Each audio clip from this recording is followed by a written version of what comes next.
Okay, so start with module 5. So today's class we are going to have an overview of what is power system control. Okay, that is the topic of module 5.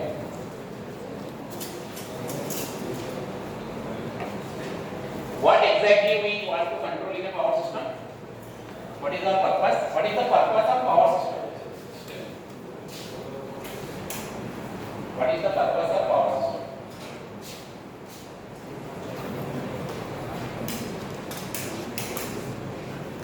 What is the purpose of power system? What is the output of the power system?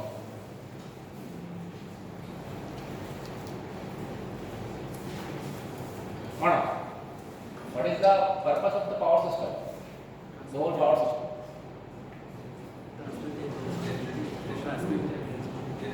Transmit. What is the outcome? In the end, what is the end point of the power system? At the end of the distribution?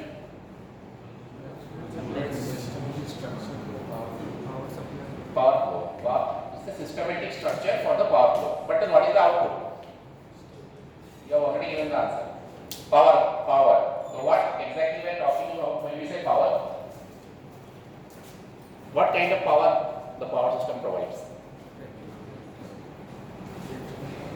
Okay. A typical power system has its output, the real power and the reactive. Right? That is the whole purpose, to provide real power and reactive power.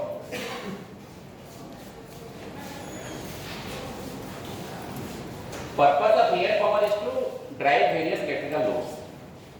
Okay. For example, modern power systems. You see, we have now the electric vehicle charging coming up very fast. Okay, so the power requirement for electric vehicle charging. So nowadays, this BPCL has created many. At least you will find 5 to 6 charging stations in this route, Bhubaneswar-Sambalpur. Okay, and majority of them are by BPCL, and they are 60 kilowatt chargers, right? 60 kilowatt chargers. So 60 kilowatt is the real power, which it is taking directly from the sub-transmission system, from the grid. Okay, so that is P. The other part, known as the reactive power. What is the purpose of reactive power? The purpose of real power is to drive the load. It can be electrical load like EV charging, or it can be mechanical load by running a fan, pump, motors. Okay, it can be anything. Direct electrical load was not there earlier days. Okay, but now EV charging is a direct electrical load. It is for charging batteries. No mechanical movement, no conversion. Directly we are using electrical energy. Okay. So that is the purpose of the real power, to drive the load as required by the customers. But what about reactive power? Why it is required? Why should the power system generate reactive power at all?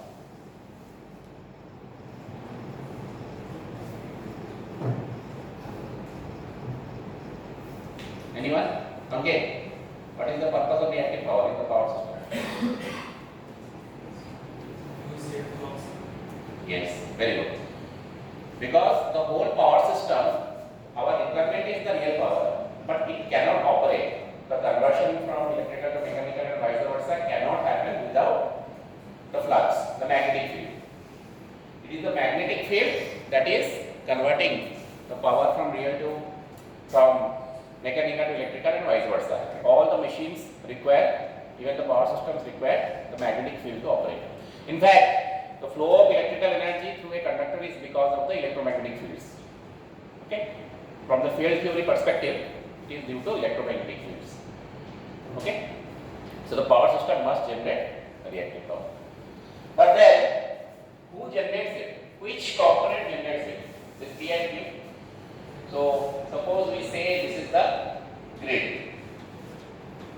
We represent the grid by an infinite bus having voltage and frequency. Some voltage and frequency. So here we connect, say, so that is a transformer, and we have a generator here. Okay. This is the 3-phase synchronous generator. This 3-phase synchronous generator is actually providing this real power and the reactive power. Okay. So it is providing some electrical power output. Right? Energy cannot be created nor destroyed. So the generator, when it is creating some real power, so it must be creating from somewhere. What is that? Where from the generator creates the real power? Yes? Anyone? What was it? Real power. Real power source not. Electric vehicles you are charging. It is 60 kilowatt charger. Somebody is providing that real power, right? This air conditioner is running. So this real power must be coming from somewhere. Yes, power system provides it. But then what is the source? Grid is the what? Medium through which this is transferred. But what is the source? What is the yes? Mechanical energy. But where from the mechanical energy comes? Right? Where from the mechanical energy comes? What is the source? That they have already answered. What is the source? Prime mover. You come back again. Now what is the source of the prime mover? How the prime mover is rotating? Okay. So you rightly answered. It is the prime mover. So we show it like this. It is the prime mover which is rotating. But who is rotating the prime mover? It is the energy of water, coal, steam. We want to say coal, steam. So majority of our power system in the Indian case is steam based or water based, water power or steam power. Okay, major chunk of the power, or you can say renewable energy, wind power. Okay. So some kind, here we are discussing only the conventional power systems. Okay. In conventional power systems, it is either steam or coal, steam or water, right? Water power or steam power. So how to generate steam? So you have coal in our country. It is coal fired. Okay, we generate steam from the coal. But in countries like France, so they have decided to go nuclear. So for them it is 85% nuclear, the steam. Okay, right? So that is the source. So when we want to, then the other source. Okay, reactive power. So what is the source of the reactive power? As I said rightly, the reactive power is actually the flux or the magnetic field in the whole power system. So what is the source of the reactive power? Remember that source of both real and reactive power is the generator, the 3-phase synchronous generator in the power system. We are talking about conventional power having only steam and hydropower plants.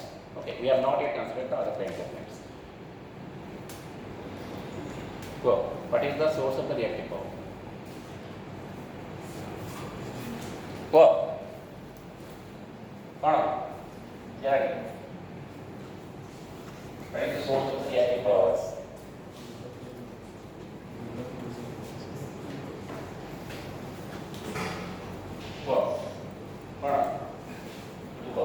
What is the source of reactive power? Who does generator? How many parts of the synchronous generator you know? Synchronous generators are doubly excited machines. One input is from the prime mover. What is the other input? Induction motor is a singly excited machine. You have only a 3-phase connection where it is getting the power. 3-phase power, that's it. But synchronous machines are doubly excited machines. So what is the other source? Stator and rotor, right? So when we say prime mover, it is actually stator or rotor. Prime mover rotates the field, it's okay, but it is mostly, it corresponds to the power that is induced in the armature. Okay, so what is the other source? The flux, he has answered. So what is the source of the flux? Flux source what? Excitation system. So the other source is excitation system.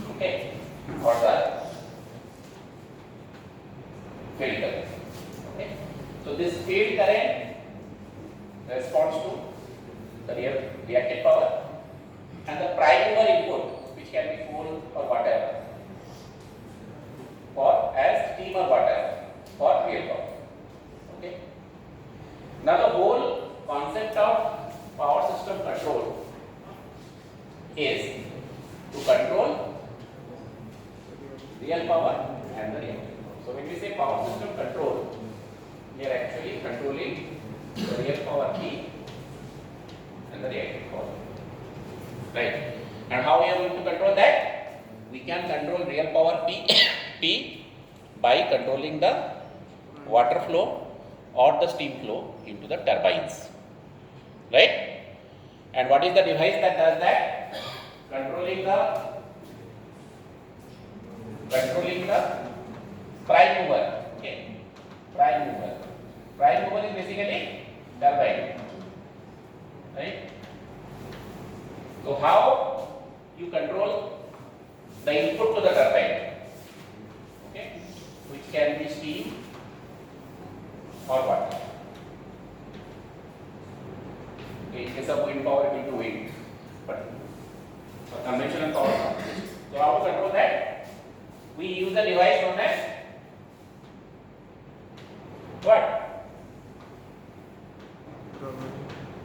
Governor. Okay. So when we say power system control, for the real power control, we need one control system which is known as the governor. A feedback control system known as a governor.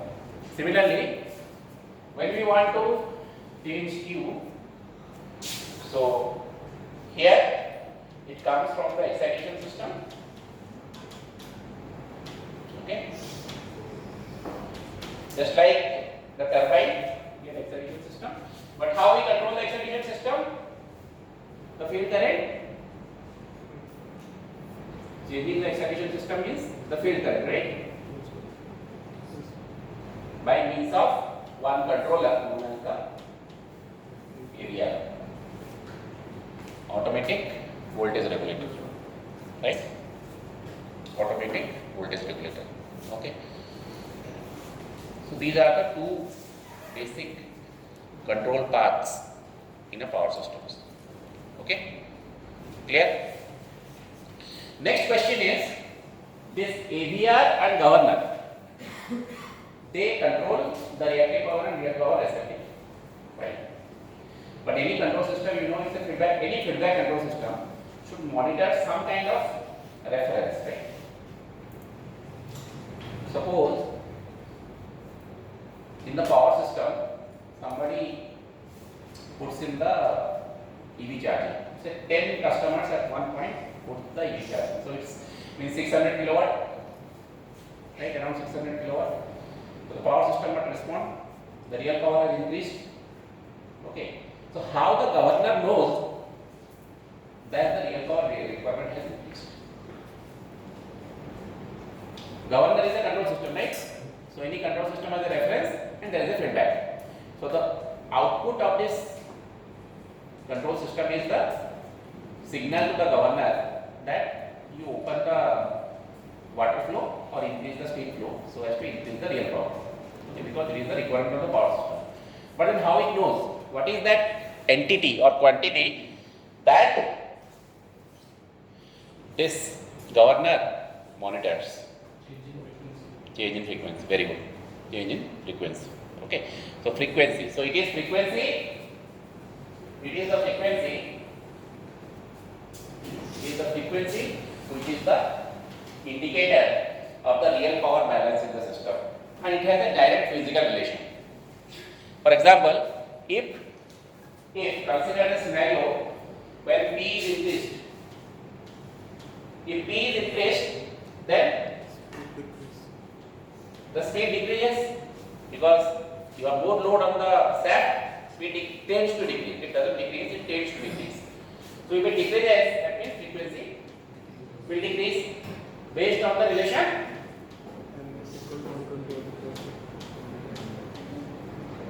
n equals to 128 by P or F is equal to Pn by 120.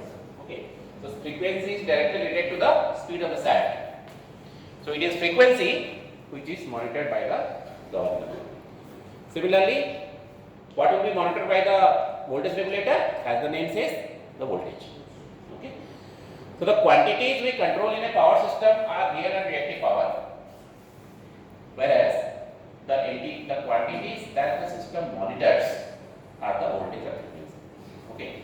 So by monitoring voltage and frequency, the two control systems known as the governor and the automatic voltage regulator, they control the output of the power system, which are real power and reactive power.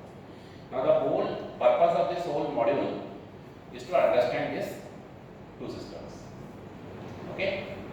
Ideally, you should have one simulation experiment in the laboratory, but you don't have space. But there is an optional. If you see your latest power system lab to manual, so there is an optional experiment under that fault analysis. So there is an optional experiment known as AGC. Okay. So you can easily implement this governor control and voltage control. Many of you will take up that in your project, but you can do that both in Scilab, the open source one, or MATLAB.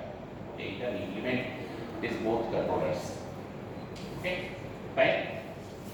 So now we will, then there is another term known as AGC. What is AGC? AGC means automatic generation control. Okay, AGC means automatic generation control.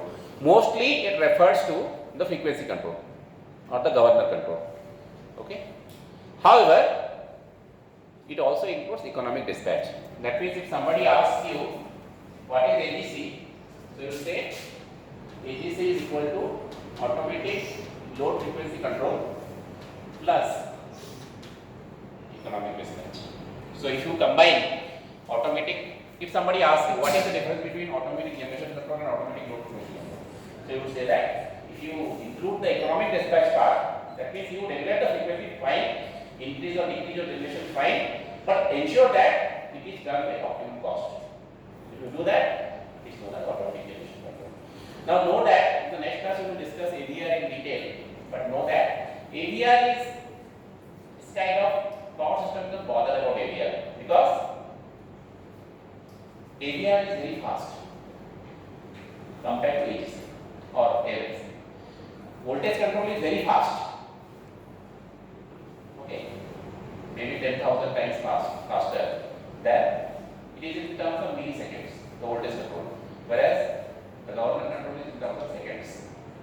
Okay, why AVR is so fast?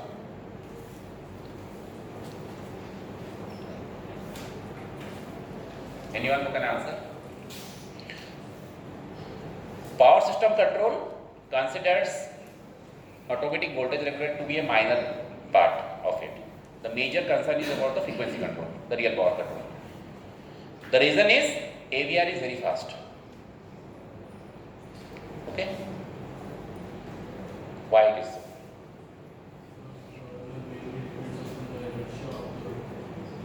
Yes. Anyone else? When we say frequency control, we are actually talking about a huge machine which is rotating and opening of the gates which will allow water or steam to come. Gates or valves. Gate in case of hydropower plants, valves in case of steam power plants. Okay? So it is a physical process which takes time. Whereas when you say voltage control, you are actually changing only the what? The field current, which is an electrical system. Okay? Whereas the frequency control involves the whole mechanical system to respond. The voltage control only is an electrical system. So it has very high time constant, or sorry, very high time of response, very fast time of response. Okay, time constant is very less. Okay. So we will discuss today in the first class. We will have an overview. Next class we will discuss AVR. Okay, 2 classes. Then 2 classes we will discuss ALFC, automatic load frequency control, and modeling that. And last 2 classes we will discuss 2 area systems and AGC in detail. Okay.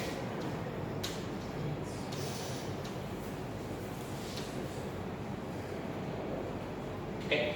So what are the operating states of the power systems? So I have taken this from Elgert book. Okay. So these are the operating states of a power system. The description is given in the first two slides. We go through that. Okay.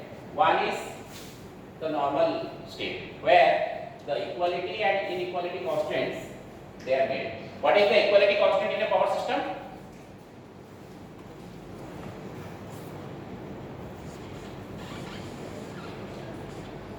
What is the equality constant? Optimization you have read. Optimization means minimize or maximize some objective with respect to some constants. So what those constants can be equality constants or inequality constants. And we have seen that in the economic dispatch also. What is the equality constant? The same with the economic dispatch. Power the generator has the demand. Power generation should be equal to the demand. Okay. If that is not so, which parameter of the power system will change? Frequency. Right? If power generation is more than what is required, frequency will be more than 50 Hz. If power generation is less than what is required, frequency will be less than 50. No, sorry. No, yes, less than 50 Hz.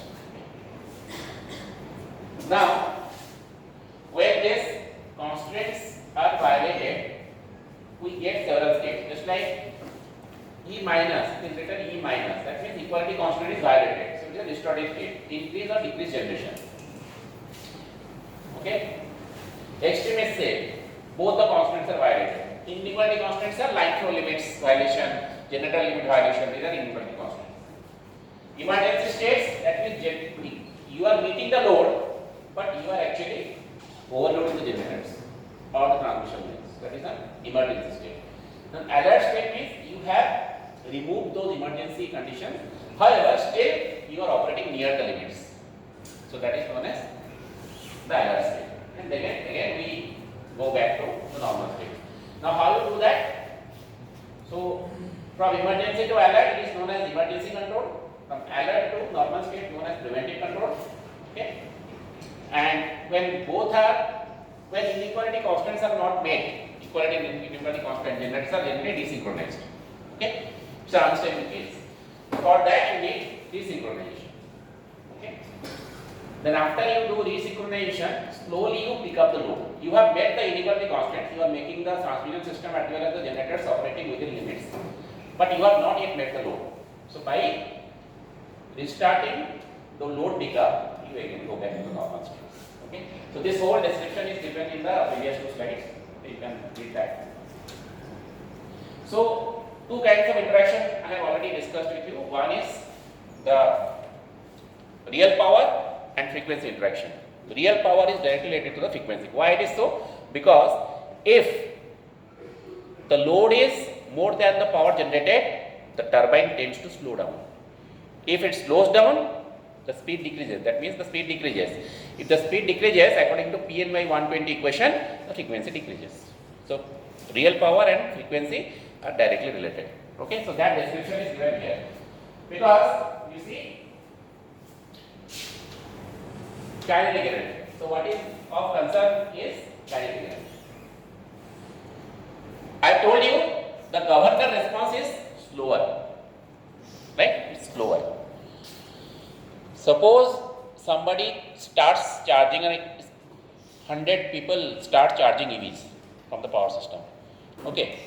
So you have got about say 1 megawatt power requirement.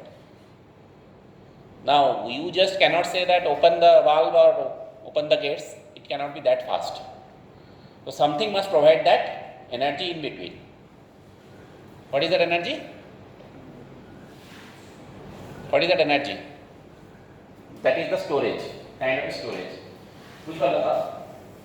Suppose suddenly there is a 100 megawatt increase in the load in the power system. Okay, government gets the signal, fine, it will open the gates, it will take some time. But within that time, something should provide that energy. Some kind of storage.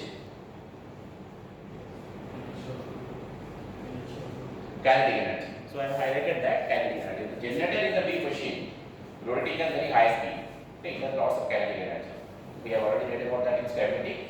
So that kinetic energy initially provides the required load. Okay. Now because the kinetic energy provides the required load, the kinetic energy reduces. power system, and hence the speed reduces.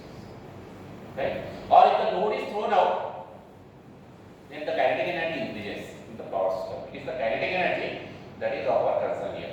Now here lies the distinction between renewable power system and the conventional ones. Conventional power system meant very large, huge capacity generators having lots of kinetic energy. But when you say solar power plant, where is the kinetic energy? There is no kinetic energy. So where from it will provide the inertia? Okay. Similarly, consider wind turbines. They are very small devices. Wind turbines are 1 megawatt, 2 megawatt devices. Whereas generators, hydrothermal generators, what is the capacity of the Kundankulam nuclear power plant? The generator capacity. NTPC, what is the capacity of the generators? 500 megawatt, 500 to 600 megawatt. Okay, the generator capacity. Our Hirakud plant, low capacity hydro plants, Kaplan turbines, Kaplan plants, 30 megawatt, 35 megawatt. Okay. Okay. So we have got very large hydropower plants near Brazil, Paraguay border, known as the Type 2 power project. Very large generators. In Yellow River, China has a 700 megawatt generators, hydro generators, 700 megawatt hydro generators. Okay.